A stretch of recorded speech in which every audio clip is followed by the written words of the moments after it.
Sunshine and 5 above right now at O'Hare. Next news 8:30. Chicago's Morning Answer continues next on AM 560. The Answer. Now, from the Signature Bank Studios, this is Chicago's Morning Answer with Dan Proft and Amy Jacobson on AM 560. The Answer.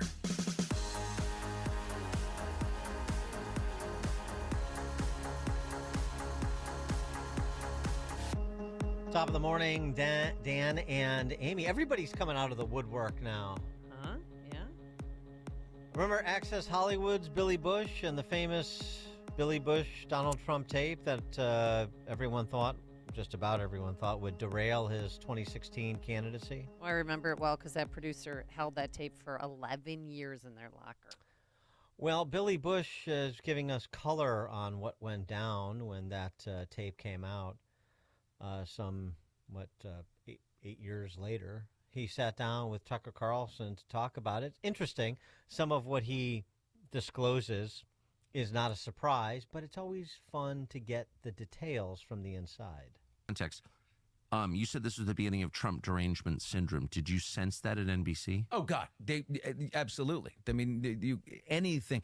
Remember this, over at ABC News, they did at the same time, when Trump became president, they built a 75-person investigative unit.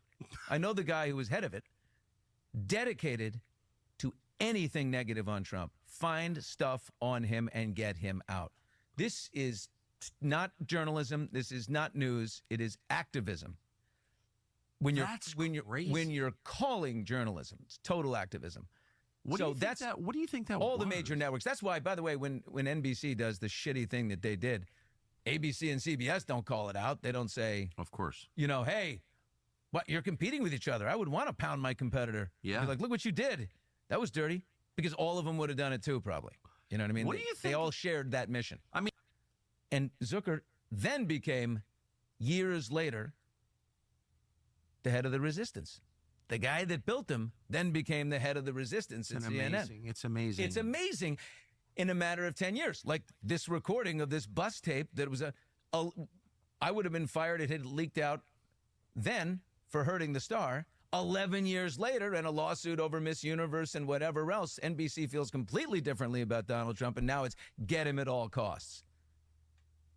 Get him out of this presidential race at all costs. I don't care who we have to kill or shoot in the head on the way, including Billy Bush, no problem. Get rid of him. So it's an incredible... what a courageous guy. He had to do that. We'll give him a pass because, look, he brought forward this beautiful thing that will take out the enemy. Because he's screwing Trump. Because he's screwing Trump. And in the end, this is the very beginning of Trump derangement syndrome. No matter what, screwing Trump is paramount above everything else. Yes. So I would have gotten the pass from the media. Trump is, it's like country music. Love him or hate him, right? I mean. So what was that? So you move over, and that I just want to say this for the third time. That tape, after you spoke to Rob about it, to your EP about it, the next day, was never mentioned again for 11 years.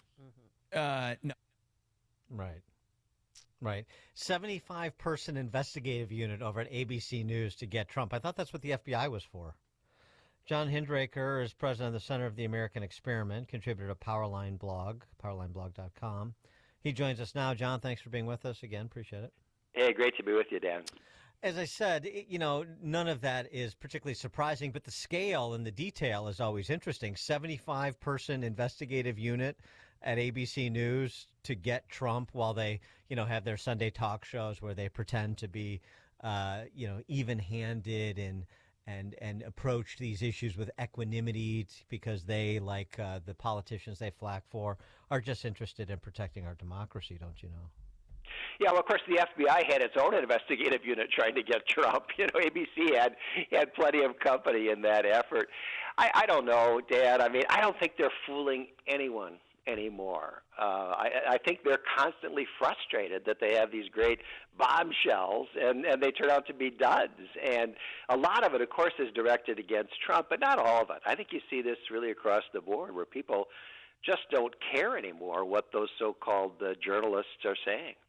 Yeah. What do you think the posture of the Trump administration, the Republican Party, should be with respect to, they call them corporate media, but it's really with respect to the communication shop of the opposition party, which is what the D.C. press corps actually is?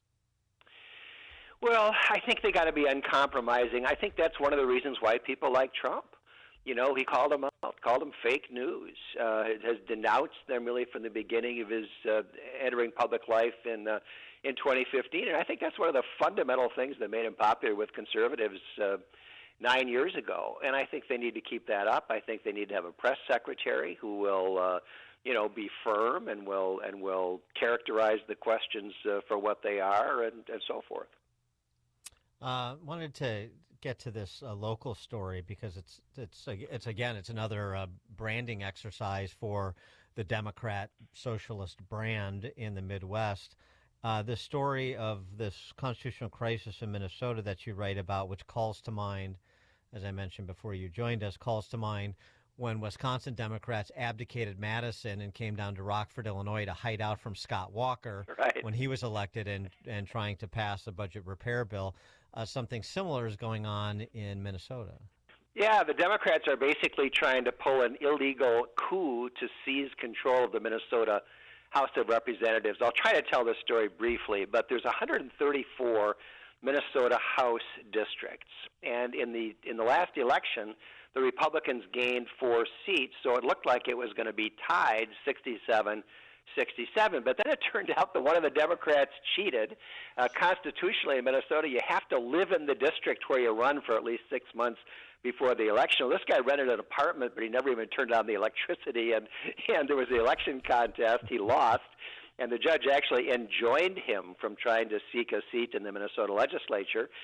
So there are only 66 Democrats, not 67, and there's going to be a special election at some point here this winter to fill that seat.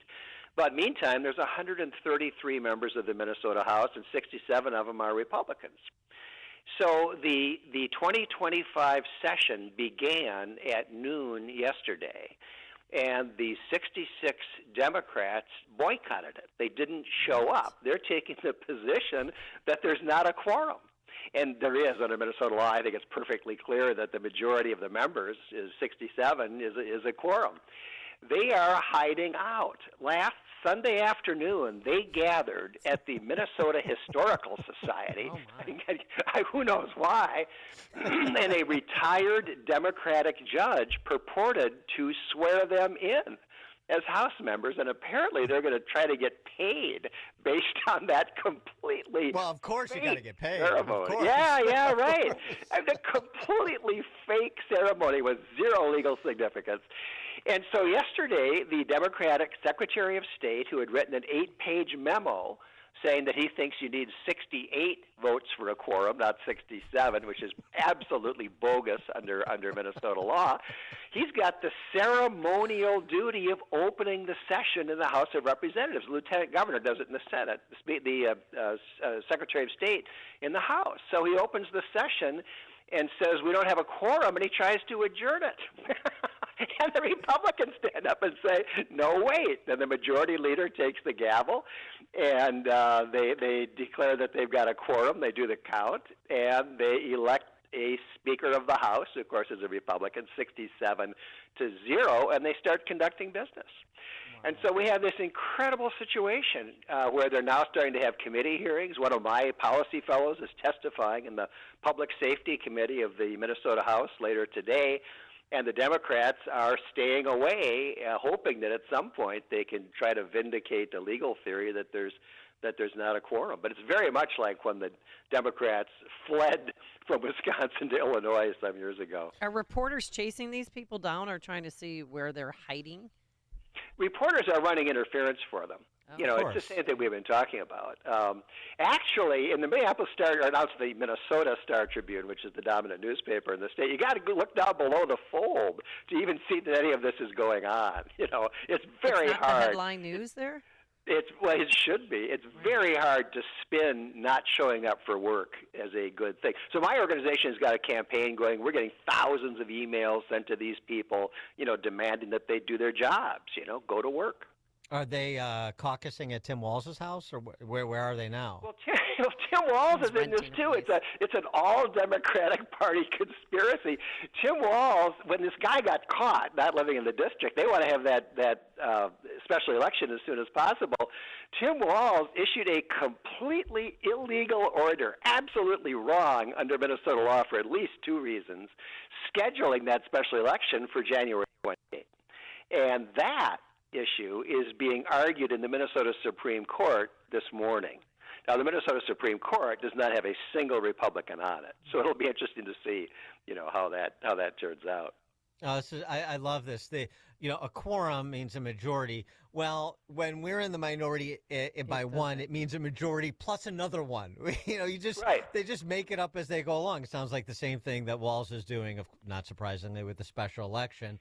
And but I got to say, something that's probably surprising and at the same time encouraging to Illinoisans listening to the program is, boy, Minnesota, I mean, even if it was 67-67, we're in the super minority in both the House and the Senate in Illinois. I know you got Tim Walz and you got some goofy senators, but that you're that close to Republic being at least a purple state and not a blue state anymore in Minnesota.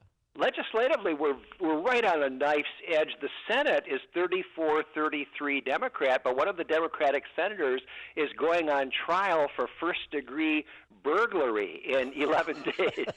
Of course he is. You can't make this stuff up, right? Yeah. But the good news, Dan, is the Republicans are standing firm. 20, 30 years ago, Republicans probably would have caved. They would have negotiated all night, agreed to a power-sharing arrangement of some kind and gotten basically snookered. But not this time. The Minnesota House Republicans are absolutely standing firm. They're united, and they've got a lot of support behind them. It's something that we Republicans are not used to always seeing. Well, very encouraging. Wild story. We're going to have to follow that. Follow it at powerlineblog.com. John Hinderaker, president of the Center of the American Experiment, and a contributor to that blog, powerlineblog.com. John, thank you as always. Appreciate it. Great to be with you, Dan. Thank you. And he joined us on our turnkey.pro answer line. It's what Chicago is talking about. It's Chicago's Morning Answer with Dan and Amy on AM 560. The Answer. Did the Protestant Reformation suffer a premature death? Absolutely, argues the riveting book, Reviving the Reformation by Dr. Daniel Lang. The book of Acts chapter 21, verse 20